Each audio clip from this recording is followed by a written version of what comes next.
Hello everyone, welcome to my channel. अब इस figure को ध्यान से देखिए। इसे हम क्या कहते हैं? इंग्लिश में चेयर, हिंदी में कुर्सी और किसी और लैंग्वेज में इसके लिए कोई और वर्ड होगा। तो हर कल्चर या अलग अलग लैंग्वेजेस में हर चीज़ के लिए एक अलग वर्ड या टर्म है जिसे जैसे ही बोला जाता है तो उसका मीनिंग हम तुरंत समझ जाते हैं। कुछ लैंग्वेजेस में हर रिलेशनशिप के लिए एक टर्म है। जैसे हिंदी लैंग्वेज में हमारे पास हर रिलेटिव को रिप्रेजेंट करने के लिए एक टर्म या वर्ड होता है, जैसे चाचा, चाची, बुआ, ताऊजी एक्सेट्रा। बट कुछ लैंग्वेजेस में इन सब रिलेशंस को रिप्रेजेंट करने के लिए सिर्फ दो ही वर्ड्स हैं, अंकल और आंट।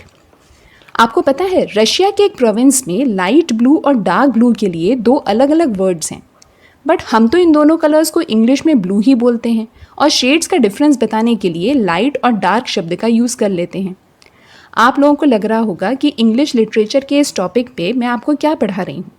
तो दोस्तों, लैंग्वेज है ही इतनी इंटरेस्टिंग चीज़, और आज हम लैंग्वेज का एक ऐसा ही इम्पॉर्टेंट हाइपोथेसिस पढ़ने वाले हैं, दैट इज़ सपीर-वोर्फ हाइपोथेसिस। सपीर-वोर्फ हाइपोथेसिस ये सजेस्ट करता है कि किसी भी लैंग्वेज का स्ट्रक्चर, स्पेशली उसका ग्रामेटिकल और वर्बल स्ट्रक्चर, उस लैंग्वेज को बोलने वाले स्पीकर का वर्ल्ड व्यू या कॉग्निशन इन्फ्लुएंस करता है। उन्होंने तो ये तक कहा कि लैंग्वेज ही डिटरमाइन करती है कि हम दुनिया को कैसे देखते हैं। इस हाइपोथेसिस ने एक कॉन्ट्राडिक्टरी व्यू पॉइंट दिया लैंग्वेज और थॉट के बीच, जिस रिलेशनशिप को हम सेंचुरीज से स्टडी कर रहे हैं। लैंग्वेज हमारे लिए एक टूल ऑफ एक्सप्रेशन है, एक मीन्स ऑफ कम्युनिकेशन है, जिसके द्वारा हम हमारे मन में जो भी थॉट्स चल रहे होते हैं उन्हें हम वर्ड्स में आर्टिकुलेट कर पाते हैं। पर क्या लैंग्वेज नहीं होगी तो हमारे दिमाग में थॉट्स भी नहीं आएंगे, या हमारे दिमाग में वैसे ही थॉट्स आएंगे जैसे हमें लैंग्वेज आती है? क्या लैंग्वेज हमारे थॉट्स को सिर्फ इन्फ्लुएंस करती है या उन्हें कंप्लीटली डिटरमाइन करती है? इसी कंसेप्ट को सपीर-वोर्फ हाइपोथेसिस में डिस्कस किया गया है। सपीर-वोर्फ हाइपोथेसिस पढ़ने के पहले बस जल्दी से ये जान लेते हैं कि हाइपोथेसिस का मतलब क्या होता है। हाइपोथेसिस का मतलब होता है एक एजम्पशन या एक आइडिया जो फैक्ट्स पर तो बेस्ड है, पर अभी तक सही है या नहीं ये प्रूव नहीं हुआ है। तो लैंग्वेज, रियलिटी और हमारे माइंड में उस रियलिटी के रिप्रेजेंटेशन, इन सब का आपसी रिलेशनशिप बताने वाला हाइपोथेसिस है सपीर-वोर्फ हाइपोथेसिस। इस हाइपोथेसिस को प्रपोज करने की शुरुआत एडवर्ड सपीर नाम के एक फेमस एंथ्रोपोलॉजिकल लिंग्विस्ट ने की, और बाद में उनके स्टूडेंट बेंजामिन ली वॉर्फ ने इसे और आगे एक्सटेंड किया। बेसिकली इस हाइपोथेसिस में दो एस्पेक्ट्स इंपॉर्टेंट हैं, linguistic determinism and linguistic relativism, या जिसे लिंग्विस्टिक रिलेटिविटी भी कहा जाता है। तो सबसे पहले बात करते हैं लिंग्विस्टिक डिटर्मिनिज्म की। According to linguistic determinism, language और उसका स्ट्रक्चर, स्पेशली उसका ग्रामेटिकल और वर्बल स्ट्रक्चर, उस लैंग्वेज को बोलने वाले इंडिविजुअल का थॉट प्रोसेस और नॉलेज डिटरमाइन करता है। मतलब वो इंडिविजुअल दुनिया को किस पर्सपेक्टिव या नज़रिए से देखेगा और उसकी नॉलेज कितनी होगी, ये लैंग्वेज ही डिटरमाइन करती है। और वो इंडिविजुअल ऐसा कोई थॉट सोच ही नहीं सकता जिसके लिए उसकी लैंग्वेज में कोई वर्ड या टर्म नहीं है। So Sapir felt that people were at the mercy of their language.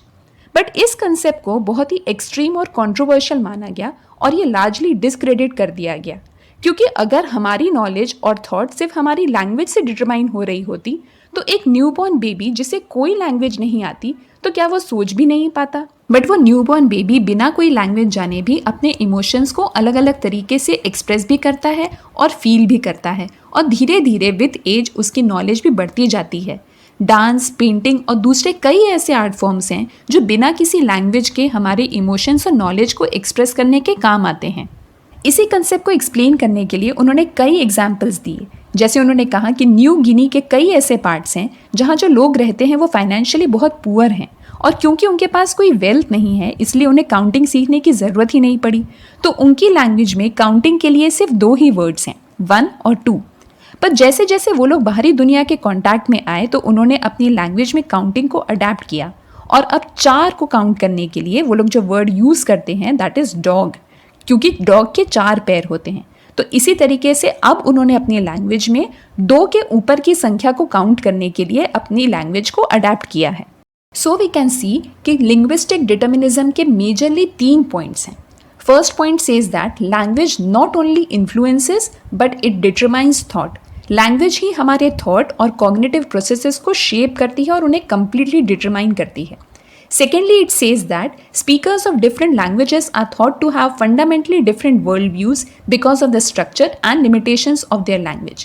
अलग अलग लैंग्वेजेस बोलने वाले जो स्पीकर्स या लोग हैं वो दुनिया को उसी नज़रिए से देखते हैं जैसी उनकी लैंग्वेज है, और वो उनकी लैंग्वेज के स्ट्रक्चर और लिमिटेशंस के कारण है।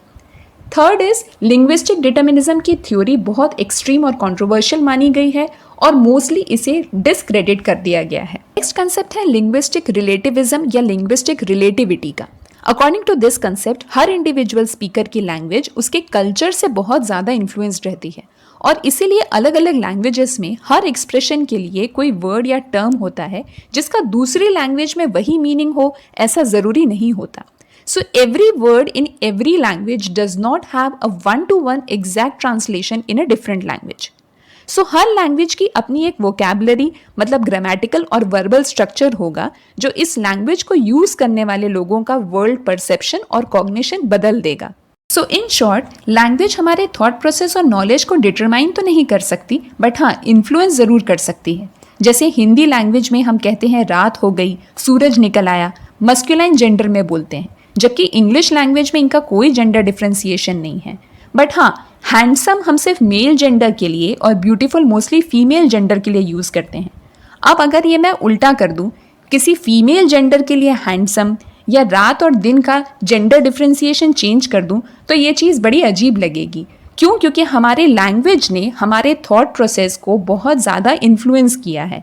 तो इसी तरह से हर लैंग्वेज की अपनी एक वोकैबुलरी होती है जो उसके कल्चर से इन्फ्लुएंस्ड रहती है और उस लैंग्वेज को बोलने वाले स्पीकर के थॉट प्रोसेस को इन्फ्लुएंस करती है। सो वोल्फ ने एक कंसेप्ट कब ऑब्जर्व किया? उन्होंने ये कंसेप्ट तब ऑब्जर्व किया जब वो एक इंश्योरेंस कंपनी में जॉब करते थे और एक बार उन्हें एक ऐसे ही केस से एनकाउंटर हुआ।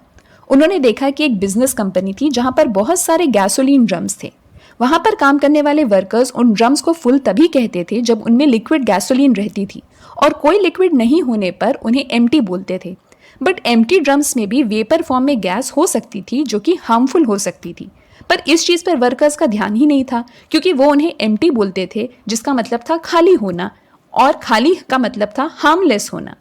पर एम्प्टी ड्रम से उन्हें कोई खतरा नहीं लगता था, और ऐसे ही केयरलेसनेस के कारण किसी वर्कर के इन एम्प्टी ड्रम्स के पास खड़े होकर सिगरेट पीने से पूरी फैक्ट्री में आग लग गई। तब वोल्फ ने ऑब्जर्व किया कि कोई भी लैंग्वेज और स्पेशली उसकी वोकैबुलरी उसको बोलने वाले स्पीकर के थॉट प्रोसेस को बहुत इन्फ्लुएंस करती है, और ये ज़रूरी नहीं होता कि किसी लैंग्वेज में बोला जाने वाला कोई शब्द दूसरी लैंग्वेज में बोले जाने वाले शब्द से एग्जैक्टली मैच हो in terms of meaning. So 3 major points of linguistic relativism are: first, different languages have different structures and ways of categorizing the world, which may lead speakers of different languages to think about and perceive the world differently. अलग अलग languages का अलग अलग structure होगा, specially उसकी vocabulary और grammatical structure दूसरी language से कम्प्लीटली डिफरेंट हो सकती है, जिसके कारण उस लैंग्वेज को बोलने वाला स्पीकर दुनिया को अलग तरीके से परसीव और कैटेगराइज करता है। सो लैंग्वेज हमारे थॉट को, हमारी नॉलेज को बहुत ज़्यादा इन्फ्लुएंस करती है। So second point says language influences thought but does not determine it completely. Languages हमारे थॉट और नॉलेज को सिर्फ इन्फ्लुएंस कर सकती है, लेकिन उसे टोटली कम्प्लीटली डिटरमाइन नहीं कर सकती। Third is the concept of vocabulary. किसी भी लैंग्वेज की वोकैबुलरी यानी उसके ग्रामेटिकल और वर्बल स्ट्रक्चर उसके कल्चर से बहुत ज़्यादा इंस्पायर्ड और इन्फ्लुएंस्ड रहता है, and that's why every word in every language does not have a one-to-one translation in a different language. किसी लैंग्वेज में यूज़ होने वाला कोई वर्ड दूसरी लैंग्वेज में उसी चीज़ के लिए यूज़ होने वाले वर्ड से एग्जैक्टली मेल खाए, ऐसा ज़रूरी नहीं होता। So guys, this was my take on Sapir Whorf hypothesis. Hope you find this video useful. Comment करके ज़रूर बताइएगा कि आपको ये वीडियो कैसा लगा, and yes, don't forget to like, share and subscribe.